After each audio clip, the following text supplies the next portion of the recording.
Hello and welcome. My name is David Ridgway. Welcome to Kirklees Local Television's weekly wind-up.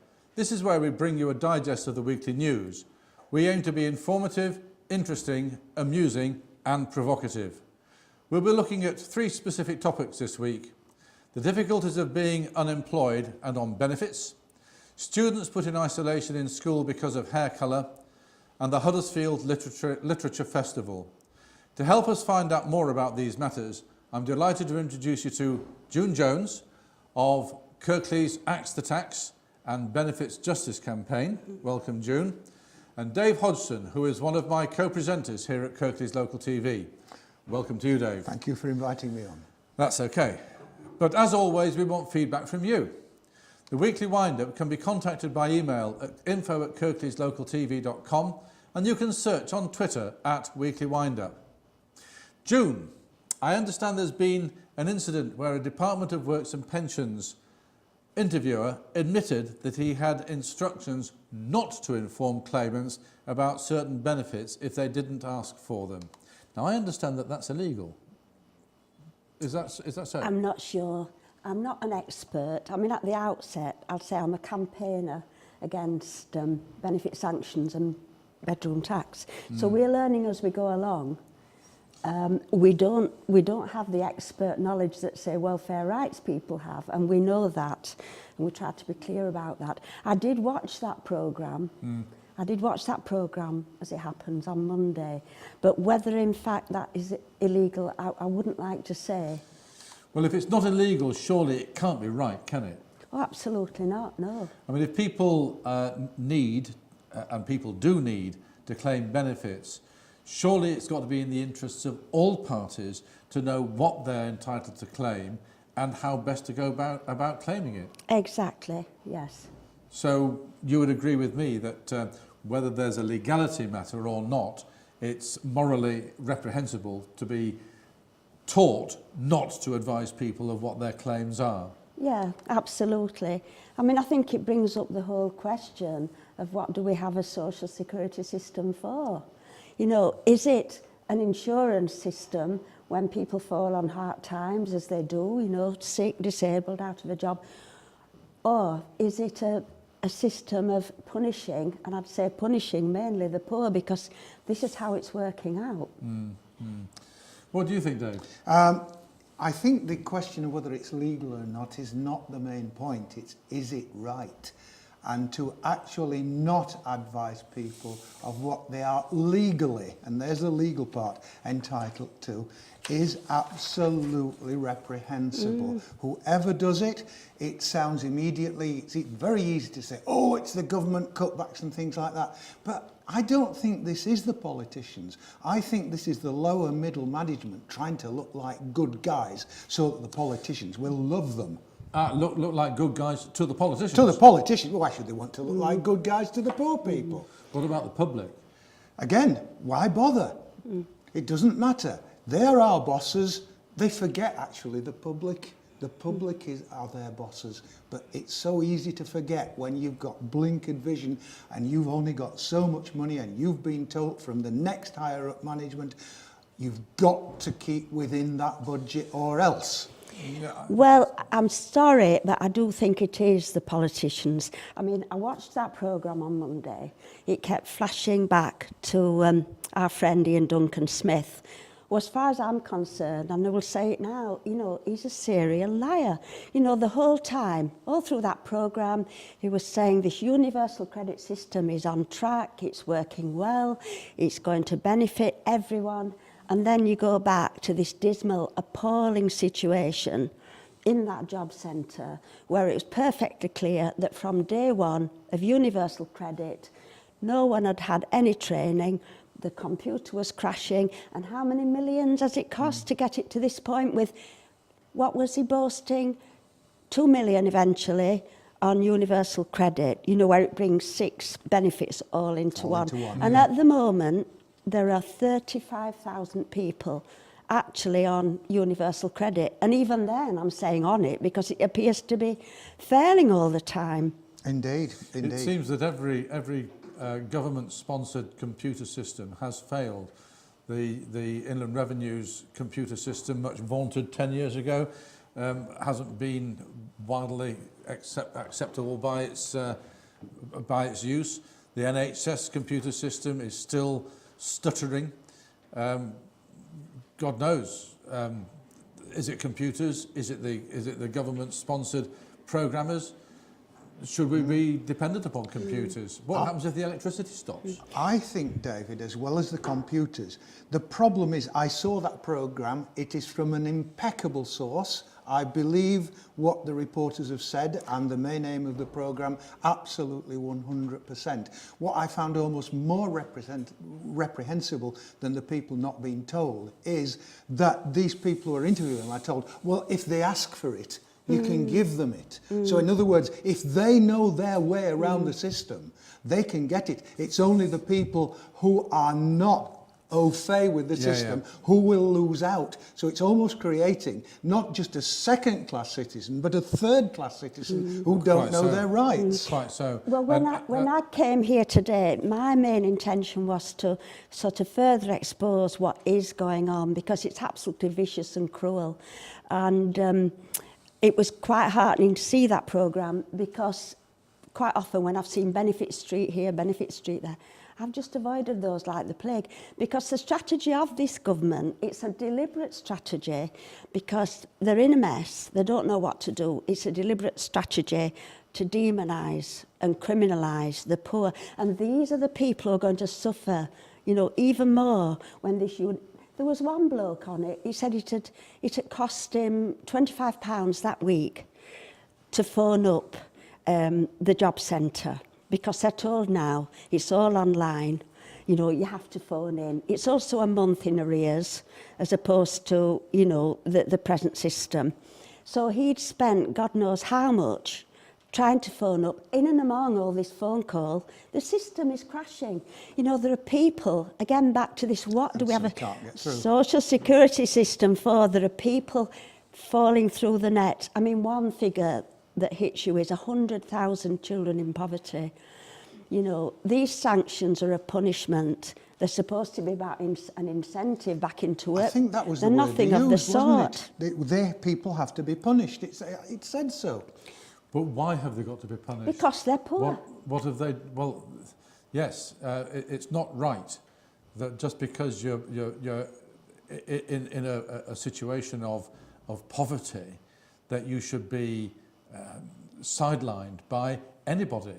It's the responsibility of the people. It's the responsibility of the social classes to ensure that those who need to be looked after are looked after. Yeah. And if government is going to try and take this unto itself, then government has got to stand up and do the job right. If government wants to try and pass this on to somebody else, then they've got to pass it on to somebody else open and constructively. And I actually did not see this programme, but nevertheless, I do feel that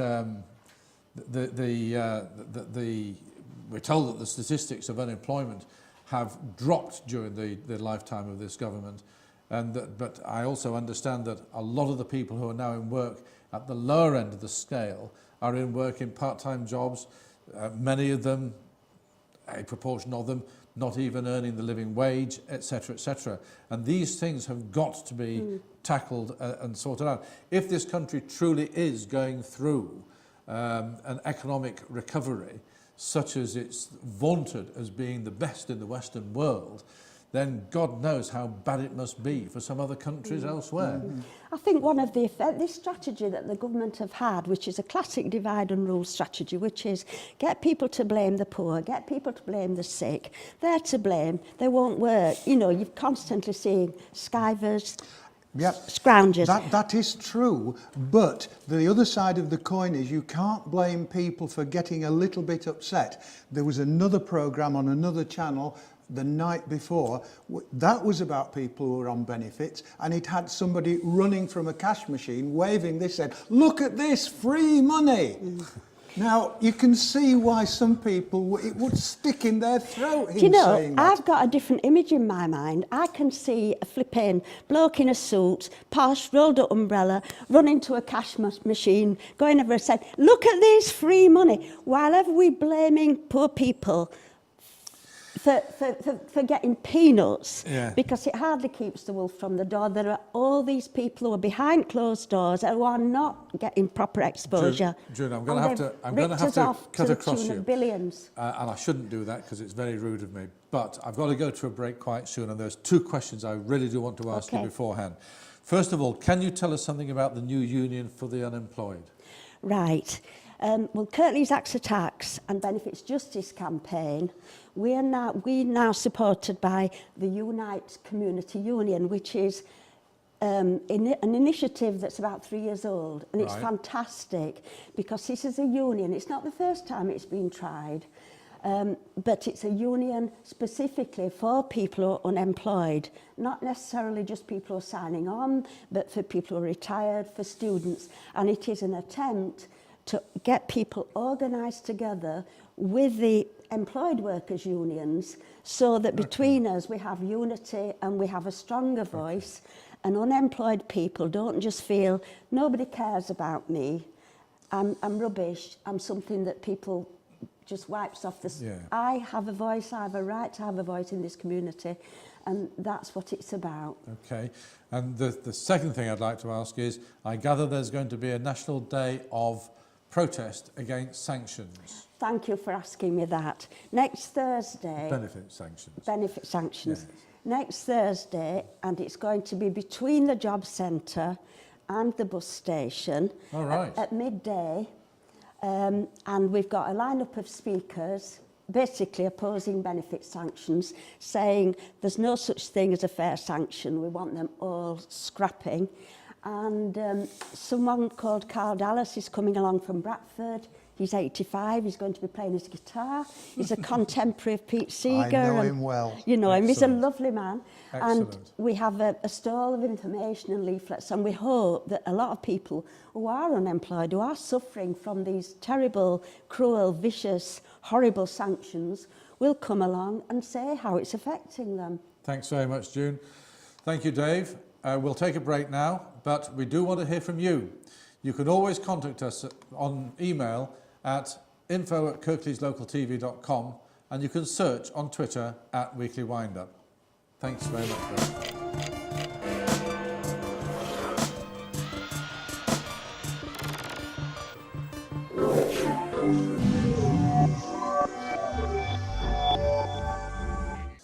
Welcome back. Now, Dave, in the news we've heard of yet another case of isolation in schools. Yes. Just bear with me. Alana Harrison lives in Kirkheaton and attends St James School in Almonbury. She's been put into isolation for having her hair dyed red. That's what a colour you'd approve of course. Yes. The school rules are pretty specific on this matter of hair and hairstyle, because this is the second instance this year of a pupil being placed into isolation. Dave, can you give me some information with regard to your thoughts on the exclusion of Alana from school, please? It's an interesting subject, and one that is actually more fraught than I think most people believe. Because, correct me if I'm wrong, but I do believe that many schools, in a way trying to be very democratic, have gone to the point of saying, we don't have a uniform as such, but we would like your children to appear in blue, red, black, white, whatever, any combination of that, just so that they don't feel regimented. But the problem is, if they don't say that is clothes and clothes only, and if the school says, we wish you to wear red as part of your uniform, then it's quite obvious that somebody's going to take advantage of it. Well, you said red, my hair's red, what mistake have I made? So do you support the school in isolating Alana or not? Yes. You And do? I'll tell you why. Okay. Because you cannot take liberties of that dimension. The problem is, if everybody were to do that, then you would end up with chaos. For instance, let's say, they won't, but if teachers have the perfect right. Well, look, I'll tell you what, if the children can come in anyway or do anything that they think they can, I'll tell you what, I will come in, but instead of teaching maths today, I'll teach PE, right? And instead of teaching English today, I'll do art. And you end up with utter chaos. Well, I think I totally disagree, really. I mean, I've noticed now there's a trend. I used to teach many years ago. There is a trend in education now, and it's all about discipline, how it looks on the outside. Now, I think education is about self-discipline. It is not about telling people they're wearing the wrong trousers or they're turned up with things missing out of their pencil case. I think when you get to that stage, you know, you're clearly losing the battle. Education, and it can be from the word go, is about encouraging self-discipline in children, encouraging them to take responsibility for their own learning. These have become alien concepts. Teachers are working very, very hard, and I'm not blaming teachers at all. Very, very hard, you know, to work to a very prescriptive curriculum. And, you know, quite honestly, education is about much more than whether you got 5 A stars or 3 A stars. It's about what's in here. It's about helping a child discover what he's made of, you know, what his talents are. And I'm not blaming teachers for this, because I think they have a hard task, but children should not be treated like objects. And if somebody wants to rebel and show they've got a bit of personality in here by going to school with red hair, I think good on them. Well, I have to say, June, that it might not come as too much of a surprise for you to know that I was quite rebellious as a pupil. Well, I hope you were. I hope all children are. And I also found that the best place to sit in class was actually on the front row rather than the back, because you never got caught on the front row. But there you are. But well, don't you think it's a storm in a teacup, really? Well, of course it's a storm in a teacup, but then it's all part and parcel of the local news. And I have to say that to some degree, Dave's put a very staunch point here, because the school has made it absolutely specific what is and is not acceptable. There was a young man who was put into isolation earlier in the year, I think in January, for wearing, if I remember rightly, a blonde Mohican style haircut, which is obviously which specifically against the school rules. And now this young lady has come in with a bright red. I've actually seen a photograph of her hair, and I didn't think it looked all that bad, but nevertheless, it's a contravention of what the regulation ought to be. She's also diabetic, and her parents, her mother, has made the specific point that if she's being educated in isolation, it is going to affect the medication she has with regard to her diabetes. Now, from all that you said, June, do you not think that there is a responsibility on the parents of the child and the young lady herself to conform so that she doesn't place herself in that degree of jeopardy? Well, I suppose you're right up to a point. But I think all children, really, in a healthy society, all children are going to find something, you know, to hit out against. They're discovering their identity, they're finding their boundaries. And I think it's quite healthy in some ways. It's quite healthy in some ways that children are If I may come back at you about that, you say they're finding their own boundaries, but supposing that boundary is a 12-year-old coming in with makeup on, with skirts that are provocative, with clothes that are provocative, is that okay for her just to be like that in the school? Well... Sorry, you answer that, June, please. Well, I think the more the schools the more rules they have of that nature, the more kids will rebel. If children are engaged in what's going on in school, if they're interested, if they're excited, if they feel that the education is relevant to them, I think all these things take their own place. But if they haven't learnt that boundary and can't see the fact that they come in like that is going to affect somebody for the worse. Well, it's an interesting issue, and on the one hand, we've got the importance of broadening a child's mind and to learn to live within the strictures and structures of society, and on the other hand, you've got the rules and regulations of a school which perhaps are being interpreted in a manner by the school which is rather more exacting than is necessary. And I suspect we'll debate this forever and a day. But before we finish, June, I just want to have some comments about the Huddersfield Literature Festival. Now, does such a festival put Huddersfield on the map? June, what do you think? Yeah, I'm sure it does. Yeah, personally, you know, I'm a lover of literature. Indeed. Poetry and fiction. I don't have as much time to read for pleasure these days, No. but How yeah, about it's you, a Dave? brilliant initiative. Strangely enough, for somebody that's got a job in the media, I'm not a book person at all. I never have been, and I probably never will be now at my age. My partner thinks it's wonderful. She's going to lots and lots of the events that's happening. Excellent. I suspect that people outside Kirklees will also be coming to lots and lots of events. And let's face it, that's what we all want, isn't it? People coming here and using Huddersfield and Kirklees as a place to be for what they want to see, hear and get involved in. Could I ask you, because you probably know me more than I do, but given the subject that I came here to speak about, how accessible is this festival for people who don't have any money? Is it? A very good point that I do not know the answer to, I'm afraid, but I suspect that some events will be free, some events that they will charge for. I think most events are very readily available from what I've seen. I stand corrected. And I think these festivals do an immense amount of good for Huddersfield and Kirklees, and I think to the organisers, all power to their elbow. Well, thank you very much for that. There we have it. June, thanks very much for coming in. It's been good to see you again. Thank The you. last time I saw you, you were shouting invectives at us from the balcony of the town hall. I was. And all power to you for doing so. Dave, the last time I saw you, were telling me how I should be presenting a weekly wind-up.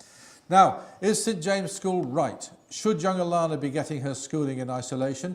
What do you think? Please let us know. And our Literature Festival, does such a festival put Huddersfield on the map? And whether it floats your boat or not, do such events help to portray Huddersfield and Kirklees as the place to be at? Please let us know. We want to hear from you. You can always contact us by email on info@kirkleeslocaltv.com, and you can search on Twitter @Weekend Windup. Thank you. See you next week.